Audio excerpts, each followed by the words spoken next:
Hey guys, welcome back and welcome to this. Oh my god, I cannot believe that we actually got this together, pulled it off, and it actually looks pretty decent back there. Honestly, all of the hard work and all of the effort really is all thanks to my husband.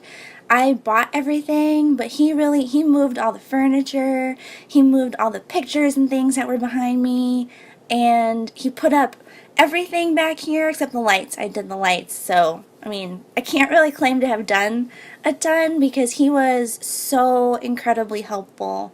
And oh my god, I'm just so excited to have something different in the background. Also, I really wanted something different in the background because my camera had a really hard time staying focused on my face, and it would focus on like the brushes back there, my frame, the little jars. It was such a mess. Today's video is a little different because I don't normally do tag videos. I like to do them only when I have enough time to really read about, what it is, watch a bunch of other videos, get some ideas, but this one was just too interesting to pass up. I was tagged by my friend Rachel the Great, or Rachel, and this is the individual eyeshadow tag.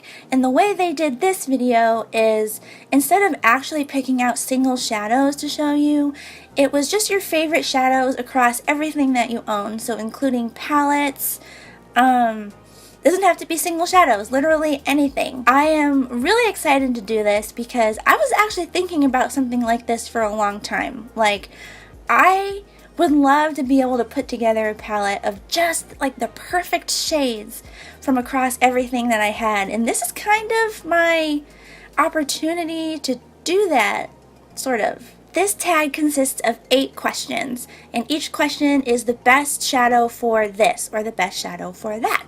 So question number 1 is, what is the best base shadow? And honestly, I have a lot of palettes that I think have really good base shades. Sometimes though, they aren't quite light enough for me if I want to, say, set my eyes with it, set my concealer or something like that.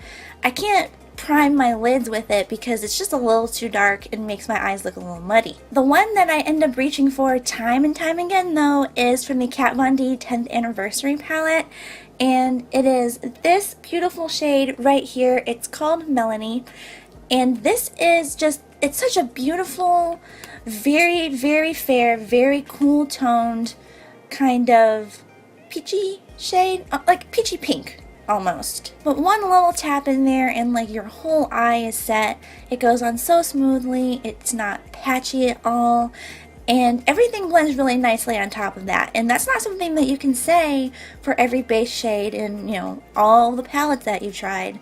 So this one is one that I come back to time and time again.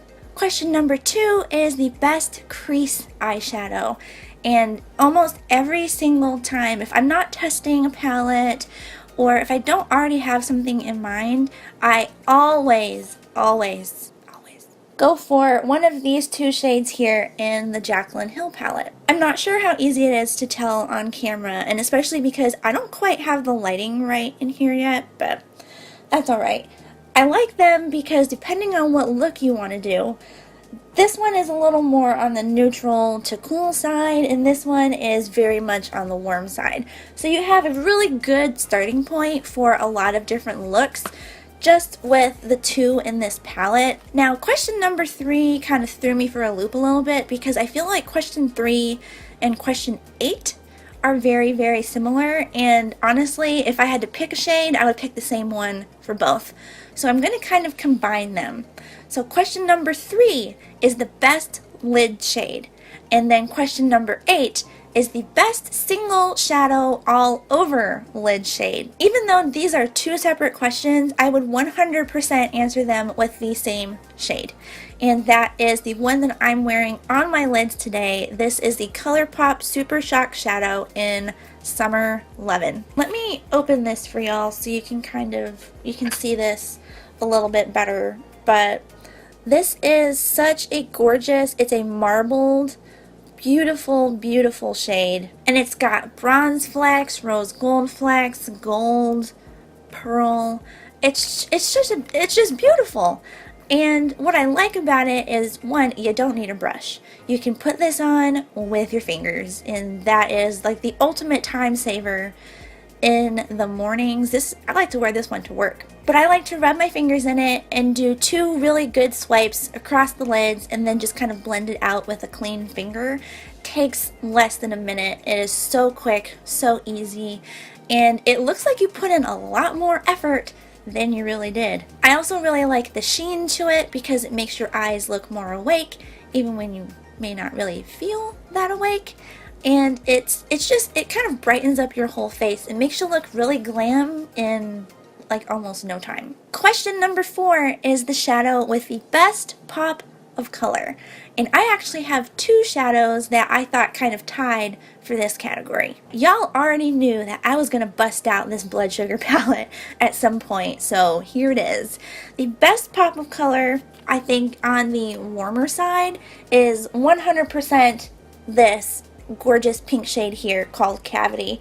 It is the most pigmented pink, or just not even just pink, most pigmented, like bright electric shadow that I have ever tried, and it takes almost no effort to build it up into the same color that you actually see in the pan. And for my cooler toned gals out there, my favorite cool toned colorful shadow is this one here in the Morphe 39A palette, which is called Indigo.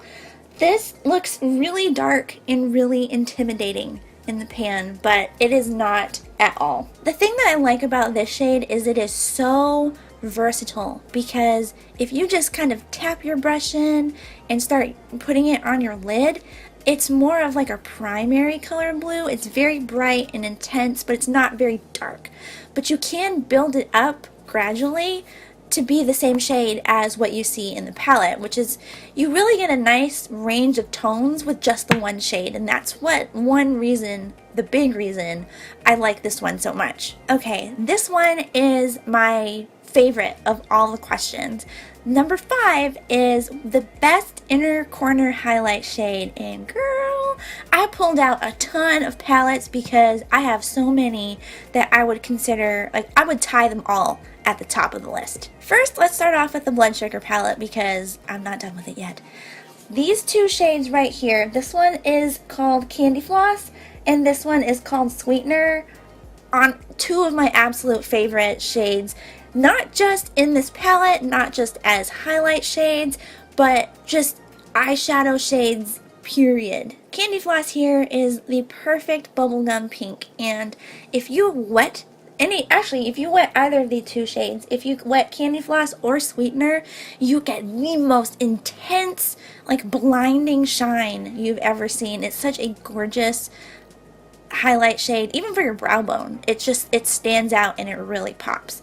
And Sweetener is just something really different that I like because it has the same kind of undertone pink that Candy Floss has, but it's a duochrome shade, so it kind of has this pinky gold shift, but it's not messy or muddy looking like a lot of duochrome shades look like. Speaking of duochrome shades, the only other one that I have ever really truly liked is in the Anastasia Beverly Hills Subculture palette. And the 2 other highlight shades, or inner corner highlight shades, that I wanted to talk about are from this palette. They are this one here, which is called Cube, and this one here, which is Electric. Cube is one of my favorites because it is a duochrome shift from like pearl to pink, and when it is so subtle, like the Jeffree Star one, the Blood Sugar one, those ones just scream at you when you're wearing them. But these ones, I like them because they're a little more, they're not as intense. You can make them intense, you can wet them and get them really, really poppin'. But when I want something that's on the softer side, like straight out of the pan, I always go for these. Electric is such a fun inner corner highlight shade, so if I'm doing a really intense kind of dramatic look or a very dark look, I like that one to go with it for the contrast. And like I said, if I'm going for a softer look, Cube is by far my favorite. Question number 6 is the best transition shade, and I was thinking The ones in the Jaclyn Hill palette, honestly, I said those were good crease shades, but I think they're really good as transition shades as well, depending on the look. But if you're looking for a very specific cool tone transition shade, my favorite is from the Zoeva on Taupe palette, and it is this shade right here called Gallery. It doesn't look like much in the pan. It really just kind of looks like a soft kind of grayish brown. But it blends out so easily, so beautifully. I really like this whole palette. It's a gorgeous cool tone palette if you don't have one. Just the blendability of it and how other cool tone shades blend into this one so seamlessly. This one is by far my favorite cool toned transition shade out of any palette, any single shadow, anything that I own. Another reason that it's so good is a lot of cool tone shades tend to have a more gray cast. I don't know if it's just the way that they're made or if it's part of the process of making it like not a warm shade. I don't know.